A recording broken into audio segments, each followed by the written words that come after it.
প্রতি বছর আষাঢ় মাসে পুরী ধাম ভরে ওঠে এক ভক্তিময় উল্লাসে। এটাই জগন্নাথ দেবের পবিত্র রথযাত্রা। জগন্নাথ ঠাকুর ভাই বলরাম ও বোন সুভদ্রাকে নিয়ে রথে চড়ে যান মাসির বাড়ি অর্থাৎ গুন্ডিচা মন্দিরে। এই যাত্রার প্রতিটি মুহূর্তে লুকিয়ে আছে আধ্যাত্মিক শক্তি ও ভক্তির গভীরতা।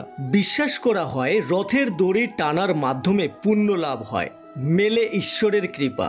যে নিজের হাতে রথ টানে তার জীবনের সমস্ত বাধা দূর হয়। জগন্নাথ মানে জগতের নাথ। তার রথযাত্রা কেবল উৎসব নয়, এ হলো আত্মসমর্পণের পথ, এক মহাশক্তির সঙ্গে যুক্ত হওয়ার সুযোগ। এই রথযাত্রায় নেই জাতপাত, নেই ভেদাভেদ। ধনী গরিব সকলেই একত্রিত হন ভগবানের সেবায়। জগন্নাথ দেবের রথ শুধু কাঠের নয়, এটি আমাদের জীবনের, বিশ্বাসের এবং মুক্তির রথ। কমেন্ট সেকশনে জয় জগন্নাথ অবশ্যই লিখবেন।